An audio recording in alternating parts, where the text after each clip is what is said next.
You have now arrived at Stadium and Gale. Snap, the kick, it's been blocked again! Oh my! It's been blocked again! It's going to heave one deep down the field. It's going to be to the goal line. It's going to be gone! It's a touchdown! And the Gators have won the game! Tyree Cleveland! Oh my! I can't believe what I just saw! Dropping back to throw, pops and fires the ball over the middle. It's Dory! It's Dory! Got a touchdown! Dory got a touchdown! Oh my! Dory's got a touchdown! Hands it off to Marvin. He comes back. Say goodbye.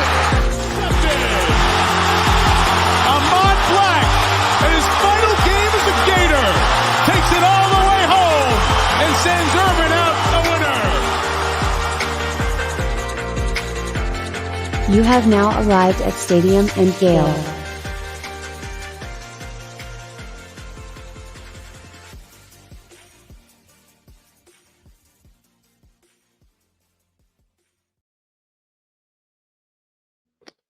Boys and girls, ladies and gents, it's a pop-up show. It's your boy Corey. What's up with it? Dan. Beautiful vibes, man. Thursday evening, about to tap in with Walter Clayton. Appreciate everybody for pulling up with us. But before we get into that conversation, we want to chop it up about some football. How's it going, man? Yeah, it's going good. There's a big Christmas market downstairs from my building. So if you hear some Christmas music, it's just putting you in the spirit. So just letting you know if you hear that in the background. But man, it is chilly here in Tampa. I think the high today was about 60. So I had a hoodie on all day. Man, it was nice. Yeah, the weather machine, man, is thriving right now. I woke up, it was 53 degrees in South Florida. You know, we don't really get too many chilly days, bruh. So man, I went and found my favorite hoodie to put on this morning. Stepped outside, even went for a walk, you know, around the neighborhood. Just to enjoy this weather. I'm gonna go for another walk tonight, but yeah, the weather's beautiful, man. Tis the season. We walked the dog this morning. I think it was 39 degrees this morning, so it was a chilly morning up here. But yeah, no, it's the weatherman's weathering right now. So shout out to the weatherman, especially after what the weatherman sent us back in October, man. But let's get in since last show. They did announce the schedule. None of this is a surprise. You know, we talked about it just being an inverse of what happened this season.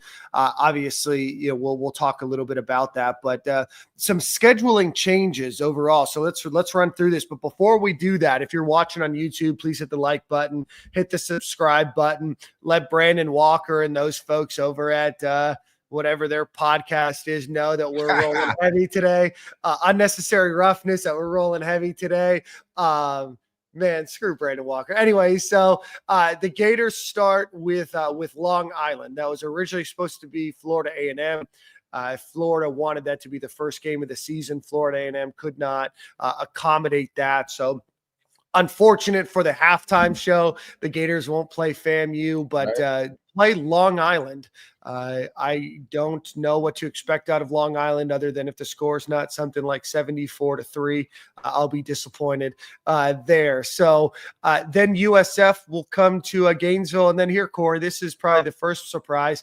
We get LSU to kick off the SEC schedule in September instead of October or November, where it's historically been. What are your thoughts on that game going into Baton Rouge in September? Probably like playing in the swamp in September, man. Well, I like that we started this season with some warm-up games because Billy and the boys usually start a little slow, and we got to figure some things out. So I like that we got Long Island to, you know, throw some hands at, to beat on, you know, nice little sparring match there, bro. USF, same thing. That should just be some sparring, us slapping them around the gym a little bit. LSU teams are going to be new, so we'll see what they do in the portal. But from the LSU I seen last year, I like that matchup, man. Like to kick off SEC play. Just going in, I think we'll be favored in that game. Just, you know, looking from a long distance here, but I like that we kicking it off. Like the schedule's gonna be the schedule. Like you need a competitive schedule. We're gonna have a schedule that if we win 10 games, we're gonna be in the playoffs. There isn't gonna be any strength of schedule talk. If any of our schedules every year, we're gonna be in the thick of things as far as strength of schedule. But I don't mind. I'm not scared of LSU at all. Kick it off with some LSU. It's a little different because Tennessee's late, and we usually getting them early around the third game, fourth game-ish. So I'm vibing. I like it. What you think? Yeah.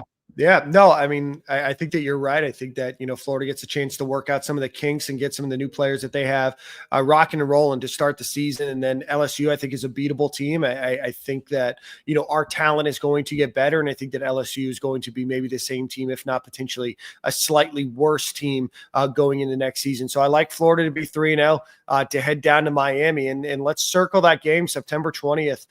We will be down there standing on furniture at Hard Rock.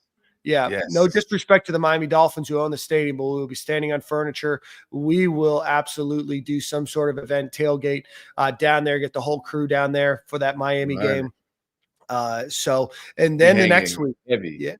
I gotta say, like, they don't have any statues down, no hurricane statues, but I gotta return the favor and get real disrespect. They was all over my furniture, man. So I can't wait for that Miami game. Get down there. I think they got Notre Dame to kick it off.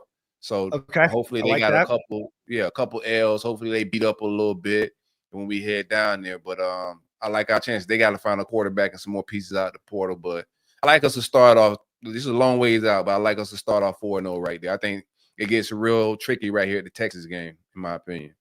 Yeah, absolutely. So then Texas will come to Gainesville for the first time. I'm looking it up right now since 1940, where they beat us 26-0 in 1940. So this is the first time they're coming.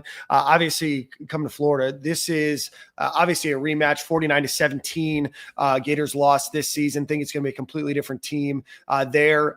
Really cool opportunity to see two blue blood programs play for the first time in Gainesville.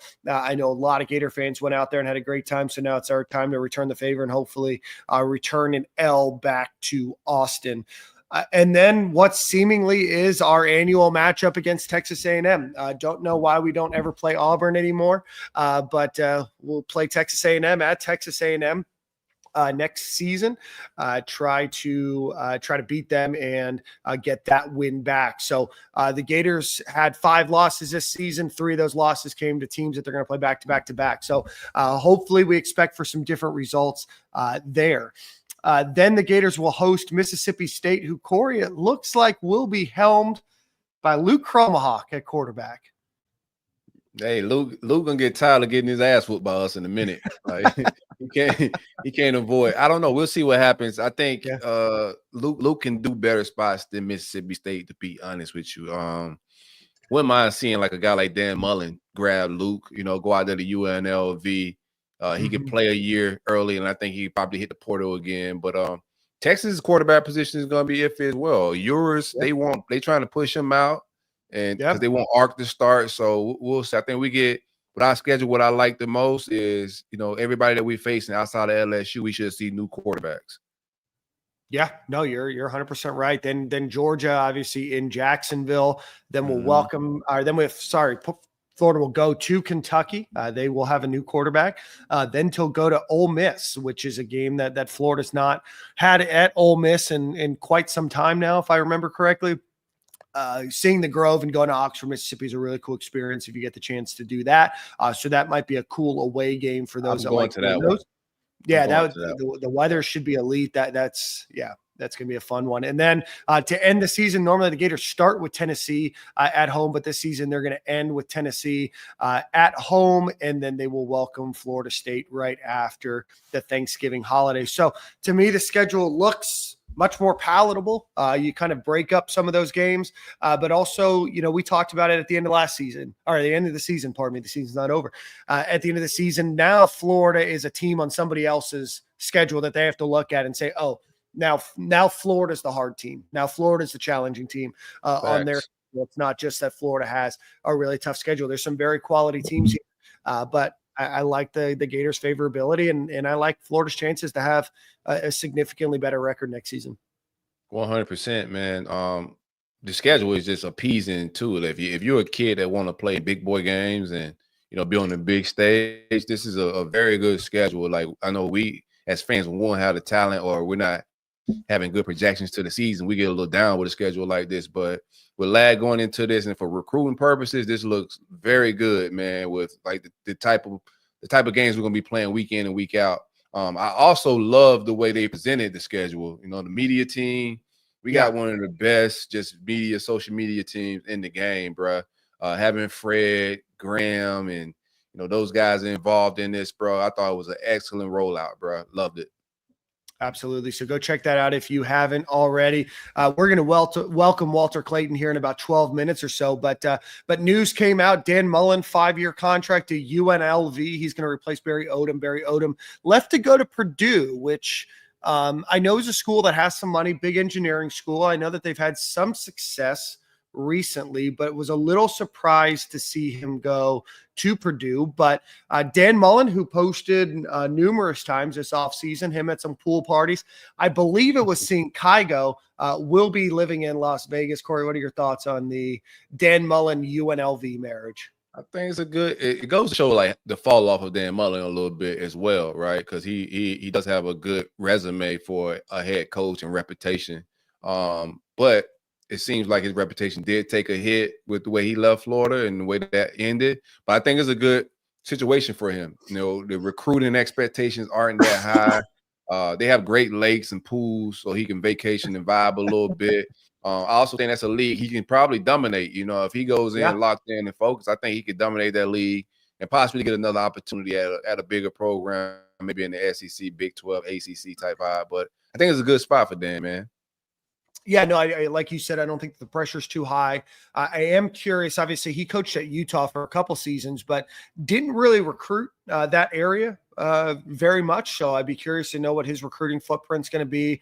Las Vegas is obviously a global city that can attract people from, you know, all over. I would imagine that most of their recruiting ground will be in Arizona and California, Washington, Oregon, that area. But, you know, I'd be curious to see if he's able to attract, you know, some of your mid-tier kind of Florida talent or your Southeast talent. I'm curious to see what his staff looks like. Certainly a number of those guys that were on staff with him at the University of Florida are unemployed. Billy Gonzalez is working at UF. I don't imagine he'll necessarily make a move unless his contract is not renewed to go join him. I think John Hevesy would probably jump at the opportunity to go over there, but be curious to see what his 2 weeks in. like.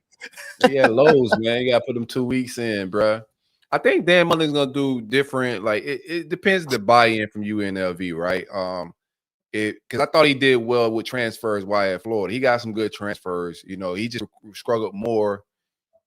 To me, he recruited grown men better than he did the kids coming out of high school. So Sure. I think if UNLV is playing, you know, the money game with NIL and Dan's able to sling around some money here and there and get the grown-ups, if he recruiting out of the portal, you know, guys that's looking to get into the NFL, quarterback, receiver that want to, you know, that he don't have to convince. He's just giving a job and not selling no programs and stuff like that. I think he'll do all right. It's when he got to kiss recruits' butts, so he's not good at that. Yeah, no, I 100% agree. So obviously, you know, he's going to go in. He's got a great system that has done well, and I think that he'll be successful. There's not a lot of great talent out in that conference. You know, what Barry Odom built, I would imagine that depending on graduation and everything else, I don't know UNLV's roster at all. You know, I would imagine that he'll be able to retain some of that talent. You know, they're a pretty fast, high-powered offense that was running under Brendan Marion. I'd be curious to see if Brendan Marion is going to stick around. But you know, outside of Boise State, there's just not a ton of talent, or pardon me, a ton of competition in that division. And if you have a good foundation to build off of, I think Dan Mullen can go and have some success. And then, you know, in his off times, he can go to Excess or, you know, to whatever nightclub he wants to, and, you know, throw down with Calvin Harris or Marshmallow. Yeah, bro. Like, I mean, no offense. I mean, you take some recruits to go to like the pool party at, you know, Dre's, Marshmallow man, instead of going to Dave and Buster's. Dre's is my vibe. I gotta tell you, bro. When I'm out there, I hit that Dre's pool party. It's a whole vibe. What do you think about Bill Belichick at North Carolina? That was my next question, Corey. Okay. I actually just saw something. His buyout right now is $10 million after it's either June 1st or July 1st of 2025. So in 6 months, like literally just 6 months, his buyout goes from $10 million to $1 million. So I don't know. I don't buy the story that he's selling. I think that he had an opportunity to interview for some jobs for the NFL last season, and they didn't select him. And I think that he's bored. I think he likes coaching. He wrote a program, like a 400-page program of what he needed and the buy-in and the NIL and everything else. Who was it that said it? One of the players that was being interviewed today, one of the NFL players said, it's Cliff Kingsbury. He's like, I'll believe it when I see him on the sideline. So that's probably my opinion as well. When your buyout, changes like that to, give you an opportunity to leave pretty quickly. I am curious about your motive, but there's buyouts like that before fall football next year. Yeah. Yeah. It's either June 1st or July 1st, 2025. It goes from 10 million to 1 million.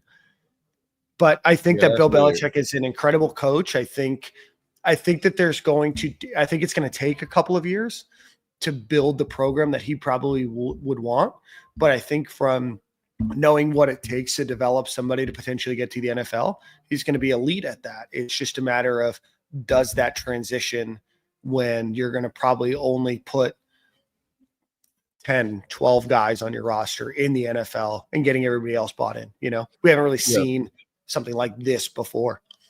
It's I like it. Like, people get mad at nepotism. I'm not mad at the nepotism move. I'm all for that type of shenanigans, bro. Like, if you worked hard enough to be able to, parlay your kid into a position, then by all means make that happen. But if he makes it to the sidelines, y'all, smash that like button while we at it, man. If you're on Twitter, hit retweet, share it, man. That helps us climb algorithms and build the show. We appreciate everybody that's hanging out. But if he makes it to the sideline, I like it, bro. I think I want to see what his staff looks like. Mm-hmm. This is Bill Belichick. He knows talent. There are some concerns about, just watching and reading the tweets and people's opinions. A lot of people are talking about him relating to recruiting, bro. Recruiting is a lot of money these days, bro. I don't know about the relatability that it matters as much. It helps. It definitely helps. If the money's even, then, like, players are leaning towards things they can relate to, definitely. But I think he's a guy, dog, that could, if he's invested, if he really cares about college football, he could cause some problems in the ACC. He could just be setting his son up for a nice gig and, showing his son the ropes, getting his son a nice foundation at UNC as well. Well, and he's got a great fertile recruiting ground as well. I would imagine that he's going to go and hire some great assistants to work for him. And I would be hard pressed to believe that there's probably not a lot of great people that would jump at the opportunity to go coach under him. Right. And his ability to attract those coaches can, we've seen it a lot over the last few years, the number of coaches that are jumping from college to the NFL. Right. We saw it with UF, they lost a couple of coaches after Billy Napier's first year. So I wouldn't be surprised if a number of coaches that I wouldn't be surprised if his staff is significantly stronger than most people think it might be. And the relationships that he can probably build pretty quickly to say, hey, I can get you to that next spot. And if you can be somebody that coached under Bill Belichick, and I know that he's got a coaching tree that has some question marks about future success, but I think a lot of coaches are going to jump. I think a lot of folks in the transfer portal are going to jump. Like I said, when you see a buyout like that, when you see somebody that's never coached college football before at 72 years old, it's a different game. So, if he can get the GM and he can get all of the other pieces figured out and he can go and coach, then it's fascinating to watch. And, shout out to UNC for trying something different, I guess. I think UNC dropped the ball. I thought they should have went and got Dan Mullen. We'll see how it all plays out. Belichick is a legendary coach, and it's hard to turn down that opportunity. But after going with one old man with Mac Brown, and you turn around and come back with another old man, I'm just like, I like it. I'm not mad at it, but I thought Dan Mullen and North Carolina would have been the perfect marriage. And I do like North Carolina's fertile recruiting ground. There's some absolute studs in the Carolina areas. They recruited well with Mac Brown. They had the bags out. They have that Jordan brand. So, and they care about football a little bit out there. They're trying to get better, but their recruiting expectations aren't what we are in the SEC at Florida. So I thought Dan Mullen would have been a perfect match for them out there. And then Dan Mullen jumps at the next job available, right? With the UNLV. Right. I was shocked by that, but I think Dan Mullen wanted that job as well. Yeah, they also interviewed Glenn Schumann, the defensive coordinator at Georgia. I guess they interviewed him twice. Cool. Those are the kind of things that I need happen, right? Yeah. You Yeah. know, shout out to Bill Belichick, but like I need you to go get Glenn Schumann. I mean, speaking of like just like possible people getting pulled away, Brian Hartline at Ohio State, like he interviewed for the West Virginia OC job, like snatch him away as well, get him out of there. He interviewed for the head coaching job, didn't he? Oh, did he? I thought it was OC. Yeah. The head coaching. I thought it was a head coaching job. Yeah, because they did just hire Rich Rod. So you're right. They hired Rich Rodriguez, so he's back. He's back in West Virginia, so that gives Jacksonville State an opportunity to go hire somebody else that will carry that torch and probably get poached by another school in a couple of years.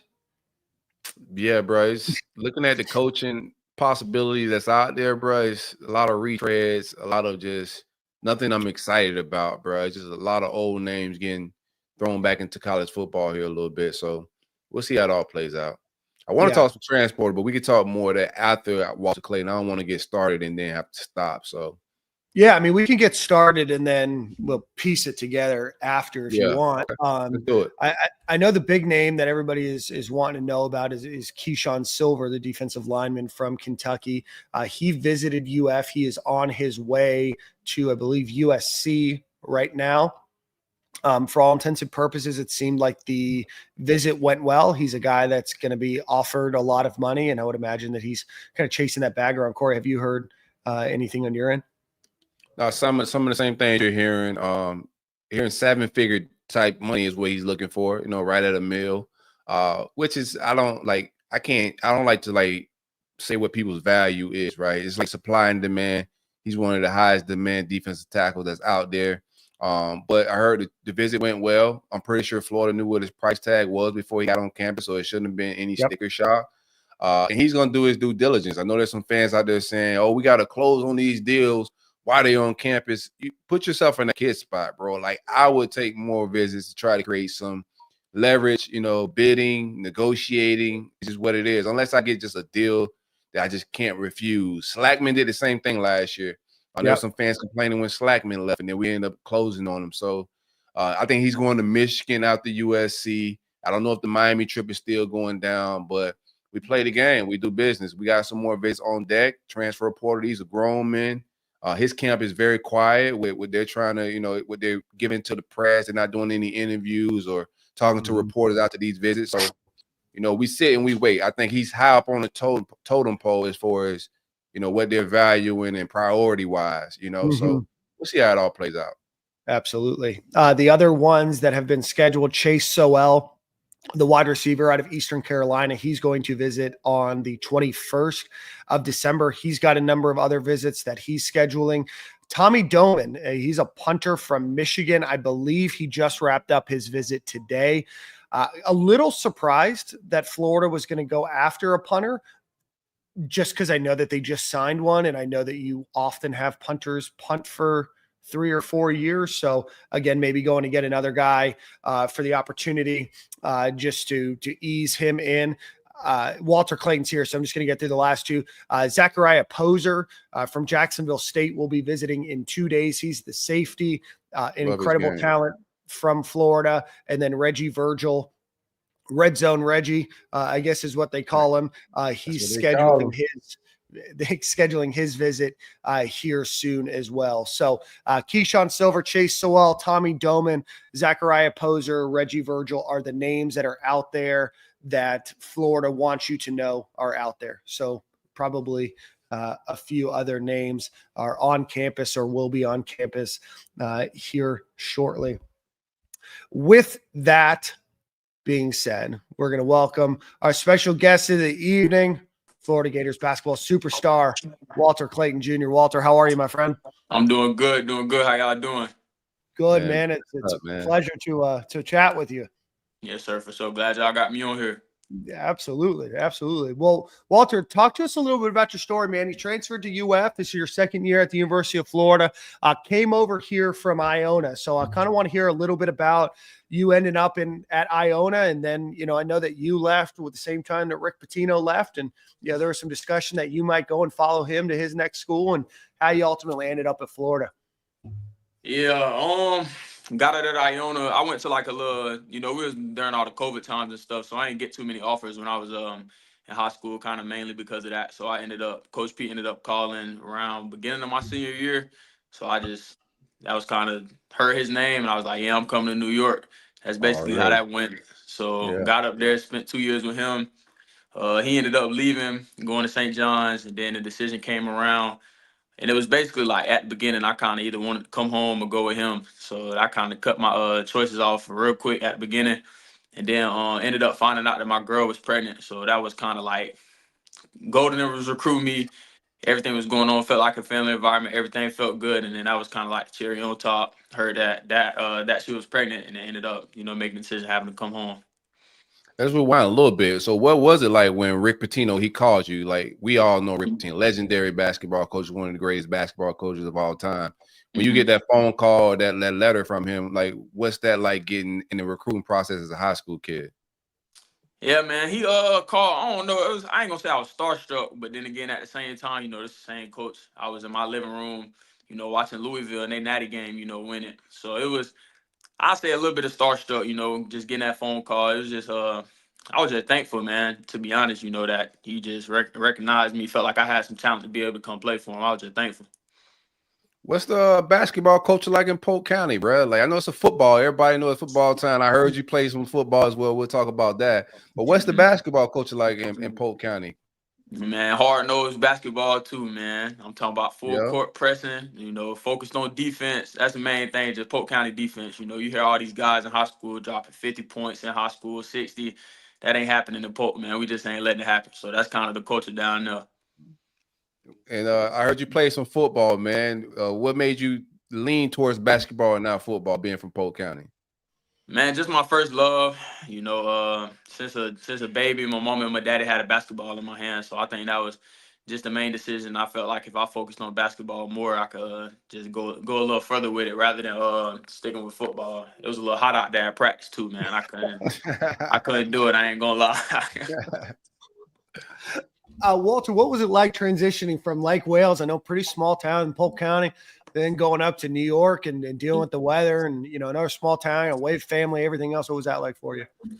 I ain't gonna lie, the first couple weeks was rough. I ain't gonna lie, man. I was calling my mama, telling her, like, I don't know if I could do this. I'm about ready to come home. And she told me, like, you ain't coming home. You better stay up there. So we kind of went back and forth a couple weeks about that. But, after a minute, I got adjusted to it. I was in New Rochelle, so it was kind of like, it was like its own little college town, basically. It was like 30 minutes outside the city. Iona was like a little college town. So it was, I don't know, the weather was tough to adjust to, but other than that, it was smooth, man. You seen the same faces every day, same people. So became family with a lot of people up there. Now, I want to ask you, your childhood friends with Gervon Dexter? Mm-hmm. I also saw that you had offered to play football at UF, right? Mm-hmm. What was that like? What made you decide, and hey, I want to go play basketball at Iona instead of play football at Florida or Notre Dame, Tennessee? Honestly, I was gonna come play football at Florida if I would have picked a football school, or if I would have continued playing football. I would have came to Florida, but ended up just people telling me, some of the college coaches in basketball was like, "Oh, we ain't gonna offer him. We don't want to look at him because at the end he gonna pick football." So I heard that from a few different coaches, and I'm thinking in my head like, well, if that's what they think, and I want to play basketball, I might as well just go ahead and stop playing football. Focus on basketball completely. And then maybe those offers would come around. But then, the COVID and stuff hit. So I ended up having to go to Iona. It was a little bit different for me. But went there for 2 years in the portal. We here now. Yeah, man. And it's on and popping, bro. I've been enjoying the season. I ain't gonna lie to you, bro. I unplugged from basketball. Since Golden been back, I've been locked in. The last few years of Mike White was depressing. I got away from Florida basketball. Ty got this thing jumping. Like you're probably one of the best per scorers we've seen in a very long time. Dunking on people, shooting the ball. What's it been like playing for Ty Golden? Man, it's been great, man. You know, Golden, he the first coach I done had, you know, the way he is. He just real positive, you know, everything always positive with him. So it's definitely been different, but it's been good, man. Coach Golden bring the energy every day in practice. The same person y'all see out there on the game, you know, when the games come, that's the same person he is in practice. So man, it's been an enjoyable experience for sure. Todd, I've gotten to know Todd pretty well, Corey. I know you have too. He's a music guy. So what's he putting on the aux cord when you guys are at practice? Golden don't get the aux at practice, man. No. We run that. We run that. What are we playing? Man, you know, everybody listen to the boss, man. You know, you got Gunna in there, a lot of Rod Wave. Golden probably tired of Rod Wave at this point, to be honest. But, you know, we got that Rod in there. Then, you know, just a couple other underground artists. You know, just it's a lot of people on there. A lot of people get played in the gym. I've gotten to know, like I say, gotten to hang out with Todd a few times. Seems like a pretty cool guy. Is he a pretty cool guy, or is he a little bit of a shtick as well? Nah, Coach Golden cool, man. He good with me. I don't know what anybody else think about him, but he good with me. Yeah, he seems like an awesome guy. So talk to us. So what was the transfer portal like? You go into the transfer portal. I know that you had looked at Florida, potentially at St. John's, following Rick Pitino, but what's that process like? Talk us through coaches reaching out to you, and what, you know, I know that you had a pregnant girlfriend. I know that you were, grew up close to University of Florida, but what was that process like? And what did you want to hear from a coach to make you decide to come to wherever you're going to play next? Yeah, man. It was smooth for me. I ain't gonna lie. I know a lot of people say it's probably chaotic. It was a lot of coaches kind of hit me up, hit my people up, but kind of like cut it down real quick to Florida and St. John. So really, all I needed to hear, you know, was just family environment. You know what I'm saying? We was gonna work every day. I ain't really want no guarantees. You know, I ain't really need too much. I just wanted to see the offense. Golden them showed me the offense. I already kind of knew what I was running with Coach P them. So just showing me the offense, showing me how I'm gonna fit in, showing me what I could do to get on the court, and just, you know, just having the opportunity to get on the court. So that was really it. Y'all team chemistry seems to be very good for, like, you know, transfer portal put together team. You guys seems, you know, selfless. You know, everything seems to be on the up and up. On defense, you guys share the ball well. Like, how were you guys able to gel so well together so quick like that? A lot of time in the summer. I think that was one of the big things. Spent a lot of time together in the summer, and just spending time every day at practice. You know, getting to know each other as people. You know, getting to know each other mentality. And I think the main thing with everybody on our team, man, everybody just focused on winning. So I think that's where that selfless portion come in. You know, everybody just focused on winning. It could be anybody's night. You know, we all just gonna be happy for each other. Yeah, I was watching the game the other day, and I saw or I heard a stat that said out of the starting five, each of the starting five has led the team in scoring at least once this season. Talk to us a little bit about you just gelling with, you know, obviously you guys were able to carry, you know, some of the guys from last year's roster over to this year's roster, and then you added a couple scorers, you added a couple big men. What's it like to transition from year one at UF to year two for you, and, you know, especially as a leader on the team now? Yeah, no, it's definitely been a smooth transition. I think that it'd be kind of with anybody, you know, from year one to year two, just kind of knowing what Golden and want, or some of our assistant coaches kind of just expect out of us on a daily basis. So just getting here, kind of already knowing some of the drills that we do in practice, knowing the routines before the game, you know, knowing the routines on the road and stuff like that. So it's definitely been a smooth transition. Did you have that Virginia game? You struggled in that game last year, but this year you came in and you unloaded the clip on the win for 27 on the boys. Yeah. Did you have that game marked down? What was your approach heading into that matchup? I ain't have it marked down, but when the day of the game came, it definitely was in the back of my mind, you know, the stuff from last year. And then I had one of my cousins, you know, sending me some stuff from last year too. So he reminded me, and I was just ready to get out there on the floor and play, you know, get that dub. Yeah. I seen just scrolling and be just on social media quite a bit on Instagram. I seen Tracy McGrady gave you some love on there, another Polk County guy. Do you have a relationship with Tracy, or what's it like with him? Nah, I ain't really got like no personal relationship with him, but last year after the I met him. I probably met him a few years back. I think at the T-Mac tournament, you know, the little tournament he threw down there in Arbondale. But last year after the Kentucky game at Kentucky, he was there, walked out the tunnel, and I just heard somebody yelling Polk County. I look over, I look at him, it's T-Mac. I'm like, oh, it's not he. He remembered me or he know me. I don't know which one it was, but said what's up to him, and yeah, we know each other. No, that's love. That's love. What's And juggling fatherhood, schoolwork, basketball. Like, how tough is it, man? Man, I ain't gonna say it's too tough. I think my family, especially my girl, she just do a good job of kind of taking as much pressure off me as she can. You know what I'm saying? Doing a good job taking care of our daughter Leilani. So it's been smooth, man. It's been fatherhood is good. Different type of love, different type of drive every day. So it's been good.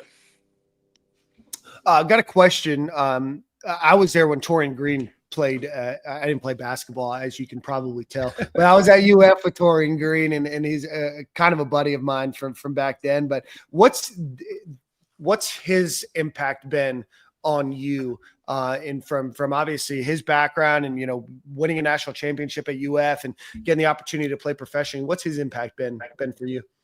Man, it's been a good impact. Just I say mentally for sure. Just mentally, he been here. He done did it at the highest level at this school. So whenever you got one of them guys who he just come from it, have that passion for the just being a Gator, just hearing him in your ear every day, it's good. I think it just pushed me to go a lot harder. And then every day, just him being a point guard on that team with Billy Donovan, just little things he see. He been in the player's shoes, played pro overseas, had a chance in the league a little bit. So just him telling me the things that he done seen has been great for me. What has been your favorite stadium to play at on the road? On the road, favorite? I ain't gonna lie, we lost, but Texas A&M was jumping last year. They got a little small gym. It kind of feel like everybody on top of you. So I say that was probably my favorite to go to. It was kind of the best experience for sure. Did you get the opportunity to play at Vanderbilt yet? Kind of we played raised that floor. It's weird. It's weird, man. It feel like you kind of like, I don't know how to explain it, but it's like you on top of everybody. It's like the complete opposite. Like a stage almost. Yeah, it's weird, man. I had a friend of mine. I had the opportunity to go to a game there, and it was the weirdest experience sitting down. My seats were at like eye level of the court, and then watching. And I would imagine just getting used to the shot and getting your jumper off, and just from understanding kind of the mathematics in your head about depth perception and everything else probably throws it off, right? Yeah, no, I definitely throw the depth perception off a little bit, but it's just I don't know how to explain. It's like a weird feeling. Like it don't even feel like it's a couple more dead spots on the floor, just stuff like that. So it's definitely weird. Who's your favorite guy in the league right now in the NBA? Favorite guy? Shout out Bradley and Donovan Mitchell. Bradley Beal kind of been my favorite player, like growing up, just watching him, and then Donovan, he came a couple years ago, so watching them two for sure. You model your game after them a little bit?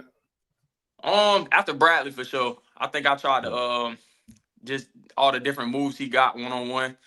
I don't really do a lot of it at Florida, because we got our offense that we run, but just having those moves kind of like in my back pocket for sure.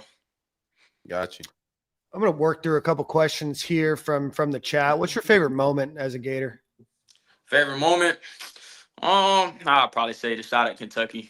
Yeah. I'd say that was probably my favorite moment. That was sick. I remember running around my house for that one. Yeah, and then Tawan here said, "What's the difference between playing with Elijah Martin and Zion Pullen?" I definitely say ZP was definitely a lot more just ball dominant. I say Lodge.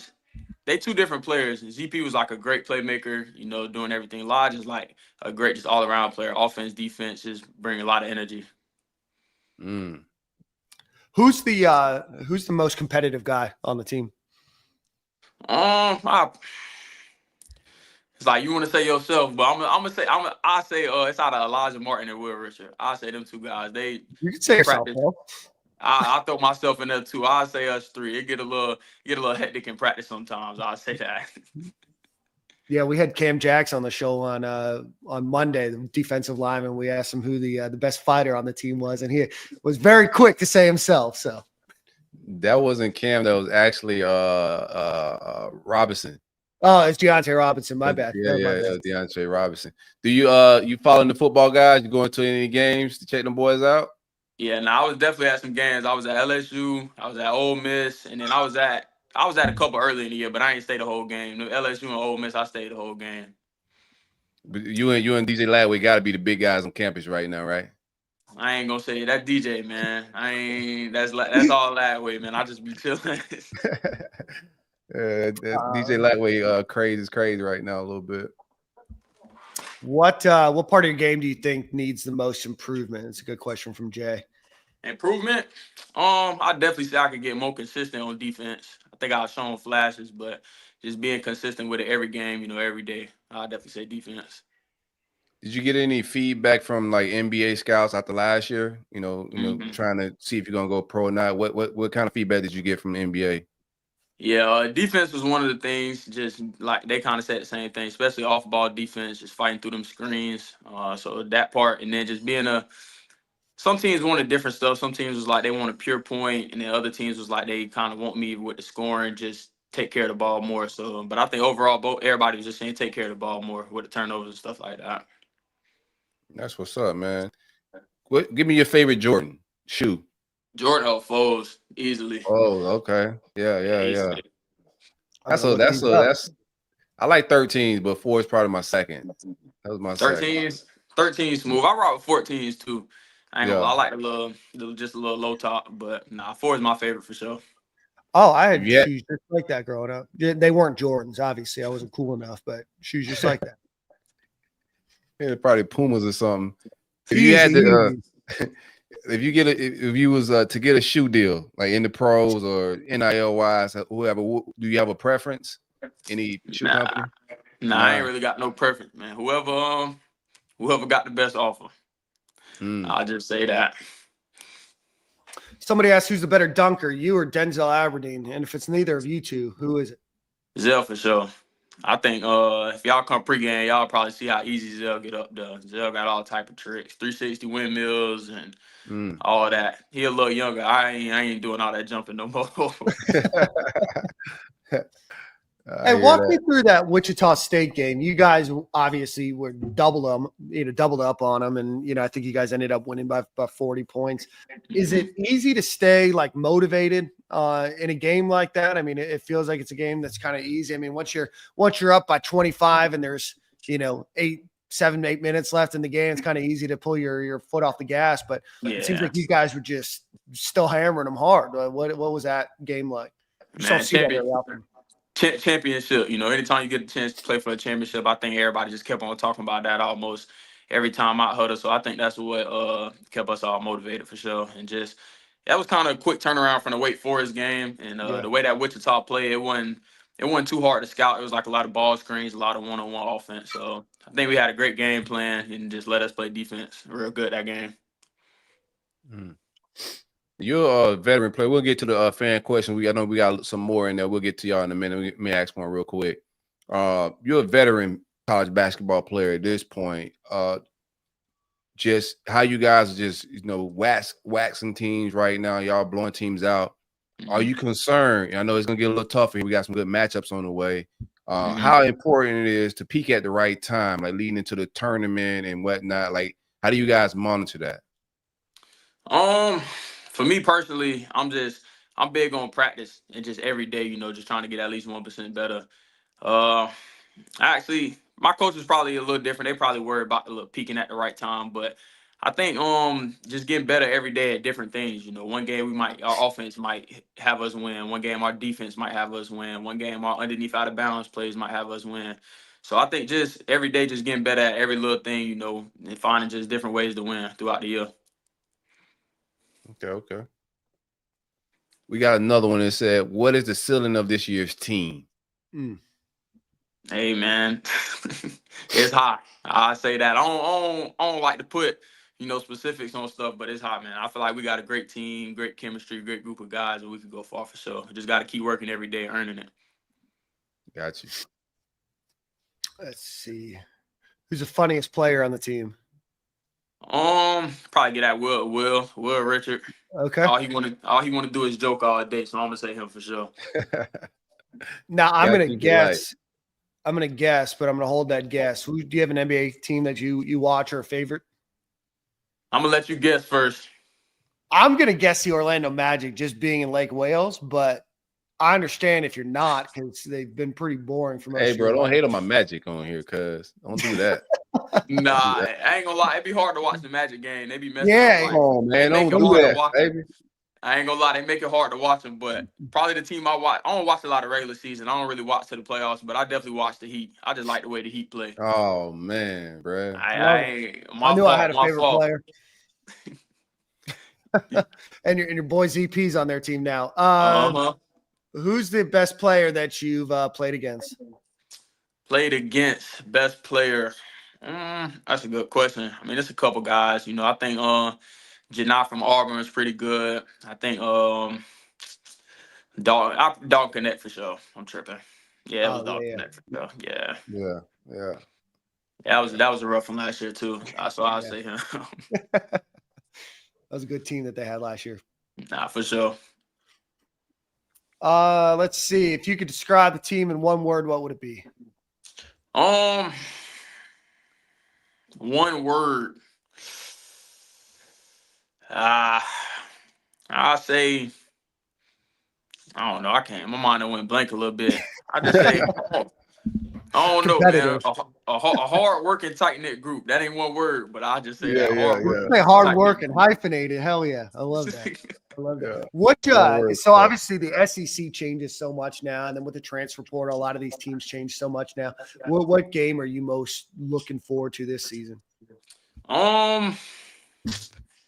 Probably the game I'm looking forward to most is probably Auburn at Auburn. I heard Auburn got like a great home environment, so I'm just kind of ready to get in there. You know, that's one of the games. But I'm gonna be at that one. I'm in town for that one, bro. I'm gonna be at that one for sure. All right, say less. Yeah, that's the one. I'll say that's the one kind of looking forward to. But man, I'm just ready to play every night though. Every game we got, I'm ready. What's that? February 15th, something like that, right? Yeah, somewhere around that time. I don't know the exact time or the exact date, but it's somewhere around there. Definitely want to check that one out. Let's see. Walt, I appreciate your hate for FSU. Yeah, I think we all do, man. We appreciate that. Yeah, you had a hell of a quote a couple weeks ago. Corey, you got anything else? Nah, man. Just looking forward to like the rest of this season, man. Connecting with you more, bro, on some more content. Appreciate you for sliding through, man. And also, dog, just you got the streets buzzing, man. I don't know if you pay attention to social media, but you got a whole hive out there. Gator fans love you, my dude. Yes, sir. Appreciate y'all, man. I appreciate y'all having me on here. Appreciate Gator Nation for the support they've been giving us all year long. Let's keep it going. Already, man. Go Gators. We appreciate you. Go Gators. Go Gators, brother. Sir. That was good, man. Yeah. Awesome, dude. Got to keep tapping in with all the athletes on campus. This is something we're going to do more often. Enjoying it, man. Have football players on here. Tapping in with the basketball team. We'll tap in with some more sports. You want to finish some Porter talk? Yeah, let's do it. Hey, smash that like button while y'all still here. Like everybody that's hanging out with us, we appreciate all the love. We got y'all questions in here without a super chat. So at least you can do it. Hit like. You know what I'm saying? Hit like, subscribe, show us some love. If you on Twitter, retweet the little live thing, man. The more people in here, the merrier, man. We appreciate everybody hanging out.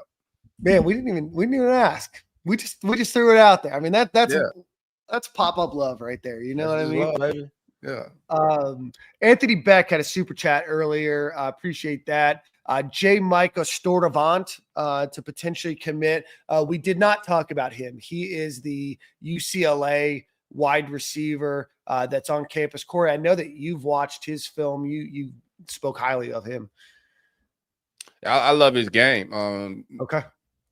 Catches the ball contested well. I've seen some where he separate well. A lot of down the field stuff from a 6'3" guy. Battled some injuries at UCLA. That UCLA offense was just a stinker last year, so he didn't get off and do what he's supposed to do on the stats last year. But you just look at potentially what he brings to the table. I wouldn't pencil him in as my number one, right?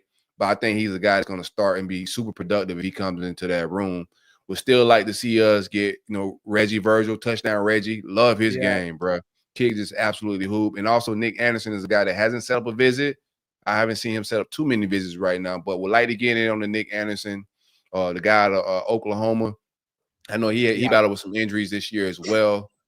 Is the receiver so well? It's just the receiver board is just plentiful. A lot of good names on that. Just give me 3. I prefer us to get 3. I wouldn't mind if we push one guy out, just to raise our floor a little bit. But Now I like him. I think he's also on commit watch as well. But he also, I think the quarterback we got coming in from UCLA as a possible Yeah. QB2 type situation. Yeah, Justin He Martin. can spin it. Yeah, he can spin. We don't have to lie on this show. Nick's not here. No, Justin Martin, you're right. Is a guy that did play with him. He's got 2 years left. He transferring from UCLA. The other quarterback that I know Florida is monitoring is Deshaun Purdy. He's the quarterback from Charlotte. He's got 3 years left to play. He's a guy that can spin it for sure. He also just recently got offered by Georgia. I know he has a UF offer. I know they're planning on trying to figure out when he's going to visit. Again, we talked about on the show, Florida's coaching staff expects to be in Tampa starting on Monday through the game on Friday. So that throws in a little bit of a sticky wicket, as my white people say, in terms of scheduling these visits and trying to work around what that might be. But those are probably the top 2 names, Justin Martin and Deshaun Purdy, that UF is going after. Right. What do you think about the Jack Pyburn exit, man? He's into the portal. I know a fan favorite, bro. We talked about it before it happened, like pre-show, last show, which was Monday evening. We talked about it before the show as a crew before it hit the streets. We got some buzz behind the scenes that it could go down, that he was looking around a little bit. But what's your overall feel on Jack Pyburn leaving, University of Florida? Yeah, so Zach Albaverdi, and I'm not going to throw his behind a paywall report out there, like go pay for Zach's report. There is still a chance that Jack Pyburn does come back to the University of Florida. It seemed to me that he's looking for, and it seems to Zach that he's looking for more assurances rather than money. I'll say this. We've got it on pretty good word that the number figure and the things that he was asking for are accurate. I love Jack Pyburn as a player. I love his energy, his enthusiasm. $45,000 a month is a lot of money. That's a lot of money. I mean, especially at a loaded position. So it's all about. I hate to call a spade here, right? But like you said, it's a loaded position. There's a lot of people at that position. There's a lot of people that want snaps. And man, like I know not everything's captured in the stat sheet, but we've got like 1 sack in 3 years. It's a lot of money, man. There's something like, and I don't want to ever tell a player, right, that like what his value and worth is, bro. Like if he thinks he entering the free market, he's gonna find out what his worth, how other teams value him, right? So he could get out there and see, oh, maybe I should just probably stay at UF. But there's a thing that you just can't pay for, and that's being a legend. Jack Pyburn is building a legacy at Florida, the way he playing the flag, the sacrifice he make on the football field, just being a hard-nosed guy, the way he played special teams before he became a starter, overcoming injuries, coming back, growing up a Gator fan and getting that offer, committing last minute, like he was probably heading to Miami before, Billy and the guys gave him that offer last minute. A lot of these kids are entering the portal and leaving a situation and when it's all said and done, when football is over, because this game isn't forever, it's just a certain legacy in being a legend as a Gator that's just invaluable. You feel me?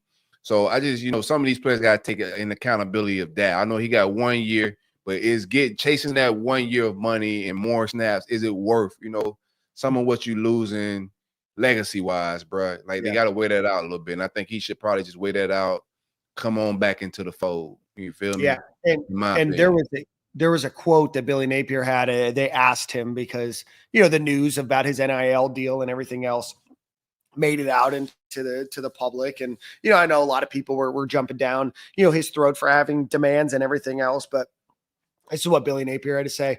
I don't know that I'm prepared to comment publicly on Pyburn. Look, man, I love Jack Pyburn. I love him like a son. He's made a tremendous impact on our team, not only with his production on the field, but with his attitude and his energy. I think obviously these things are to be determined, but I have nothing but respect for Jack as a teammate, as a competitor, and these things are unfortunate, but I do think time will tell. To me, it seems to me like there's a probably greater than 25%, maybe even greater than 50% chance after hearing that quote that I think that he comes back. Yeah. And then the third down thing, you just got some absolute. I expect, LJ McCray to take a huge jump and like his abilities and like what they project him to be. George Gums is absolutely an animal. I think he's going to take. He hasn't been playing the position long, so I'm expecting a big jump in him next year. You still got. I'm forgetting a couple names. You still got Searcy. I'm at that spot, and also Cam James. The spot these guys have evaluated and recruited very well at that spot, and somebody else from that room may end up exiting. That's just what it is, but we're okay. I don't think we're going to have any problems at that spot if somebody were to leave. But I would like to see Jack come back in the fold and just eat up some guards, next fall. Yeah, no, absolutely. So we'll wait and see on Jack Pyburn. Corey, I want to get through some other names here, just in the transfer portal, just to throw them out there, just because a lot's going to change between now and Monday, and then there's going to be a lot that changes from like that Monday to the following Monday. Although we will be in Tampa, so like we might do a pop-up, we might do something. So if you're coming to the game, like let us know. We'll let you know. I know that I'm just going to throw it out there. There's an event that's going to be at Armature Works on Thursday night in Tampa. If you're here, that should be announced soon. We'll be out tailgating before the game. We'll be at the game, so we'd love to see you. While you're thinking about, hey, where are we going to hang out with the guys from Stadium and Gale, hit the like button and hit the retweet button on that as well. We've gone over wide receivers: Chase Sewell, Reggie Virgil, Nick Anderson, some other names, Eric Rivers, Caleb Odom, and CJ Daniels are ones to monitor, but I don't think CJ Daniels, Eric Rivers really. Yeah, me and CJ Daniels' brothers had a spat on Twitter, bro. I don't know if you saw it.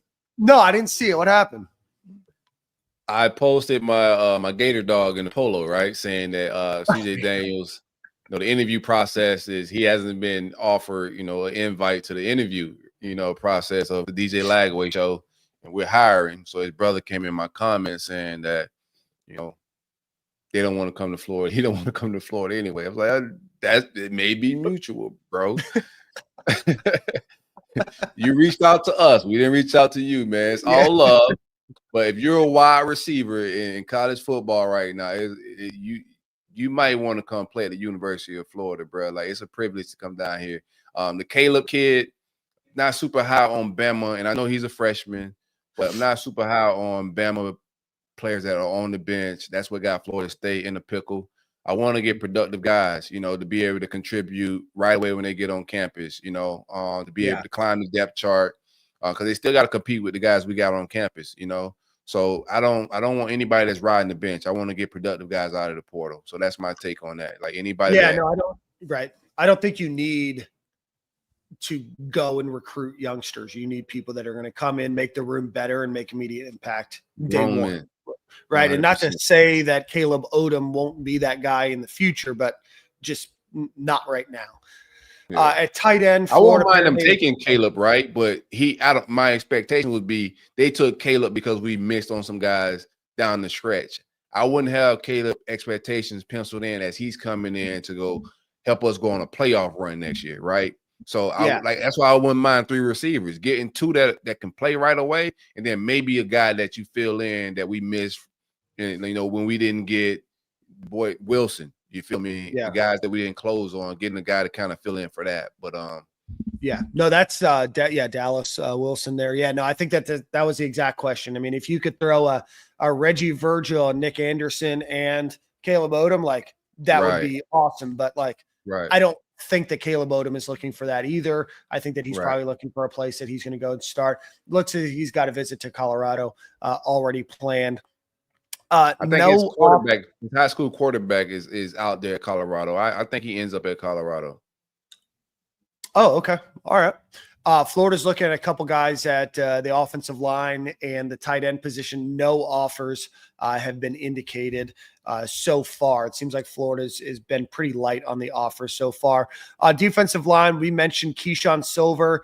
And then there's another player, James Thompson Jr., no relation. As you can imagine, he has 1 year left to play. I think Florida is slow playing, it seems like, his recruitment a little bit. So just be on the lookout for that. Keyshawn Silver, we've mentioned USC and Michigan visits on the horizon.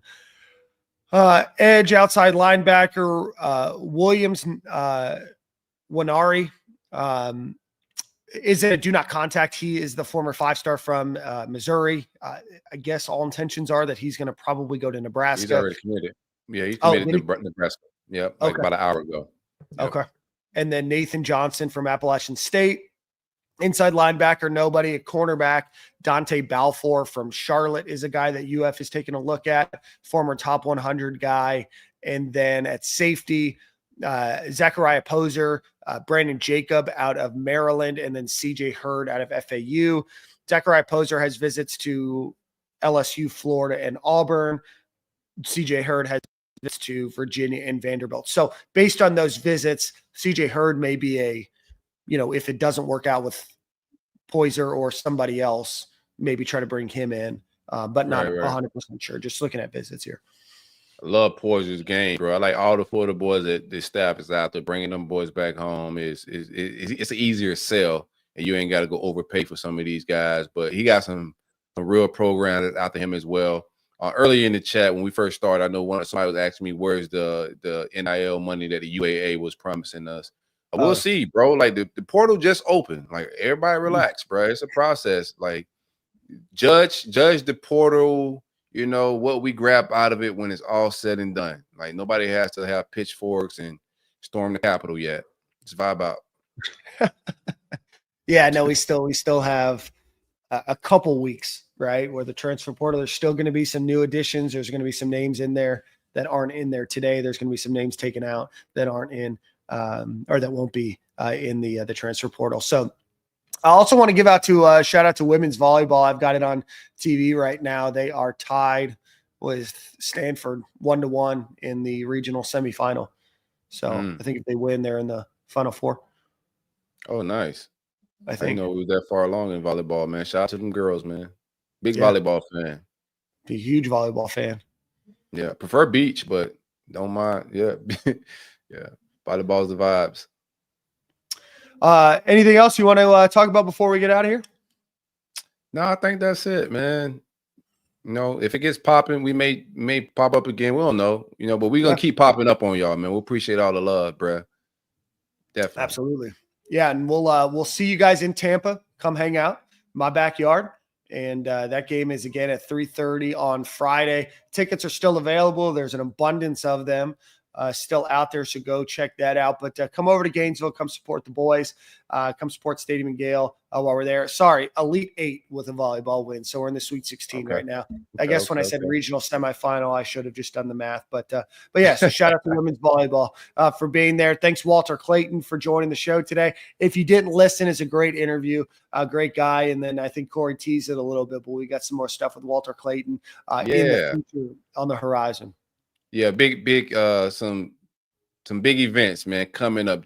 2025 is going to be very eventful for Stadium and Gale, man. We hanging out big on some NIL stuff, man. But just stay tuned, keep supporting us. We appreciate it.